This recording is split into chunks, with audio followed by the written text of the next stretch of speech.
Donald Trump আমেরিকার মসনদে বসতে যাচ্ছেন পুনরায় 20 জানুয়ারি, কিন্তু তার আগেই তার কিছু কর্মকাণ্ডে পৃথিবী প্রায় শঙ্কিত হয়ে আসতেছে।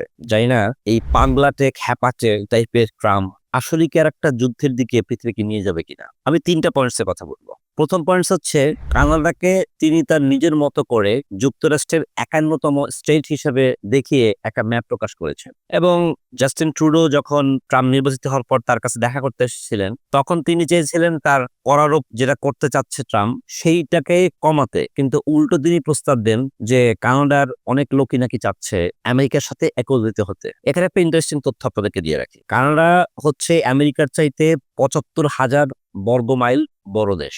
অর্থাৎ আমেরিকার মোট যে আয়তন তার চাইতে কানাডা অনেক বড়।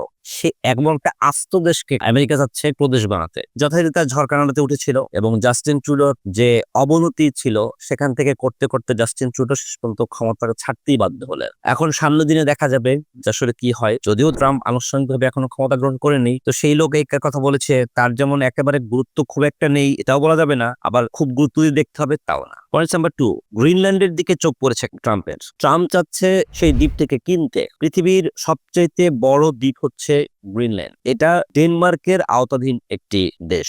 এখানে আইন কানুন বিধিবিধান সবকিছু চলে ডেনমার্কের মাধ্যমে।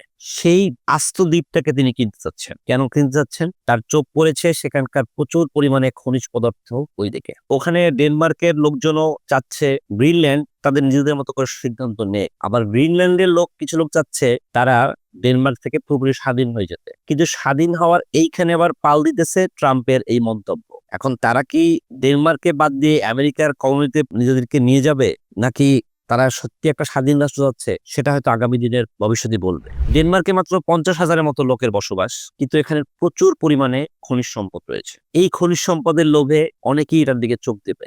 এই দ্বীপটি দখল করার ব্যাপারে ট্রাম্পের চাইতেও বেশি আগ্রহ হচ্ছে ট্রাম্পের বড় ছেলে যে জুনিয়র ট্রাম্প। তিনি ইতিমধ্যেই গ্রিনল্যান্ডে এবং ডেনমার্কে সফর করে ফেলেছেন এবং তার আগ্রহের কথা তিনি বলেছেন। প্রশ্নটা হচ্ছে, গ্রিনল্যান্ড ডেনমার্ক এরা হচ্ছে ইউরোপীয় ইউনিয়নের অধিভুক্ত একটি দেশ।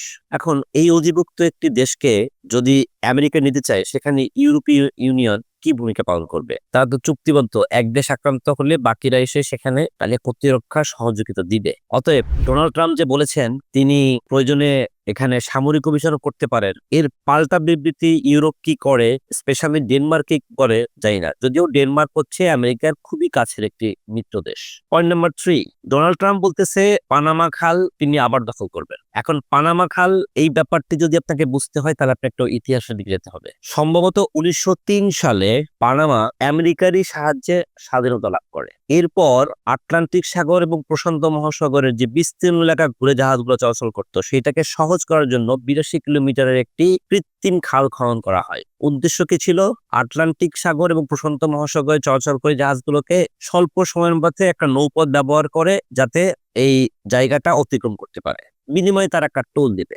আমেরিকার সেনাবাহিনী এই খালটা খনন করেন, কিন্তু প্রয়াত মার্কিন প্রেসিডেন্ট জিমি কার্টার তিনি এক চুক্তির মাধ্যমে 1999 সালে এই পানামা খালকে পানামার হাতে হস্তান্তর করেন। তখনও সবকিছু ঠিকঠাক ছিল।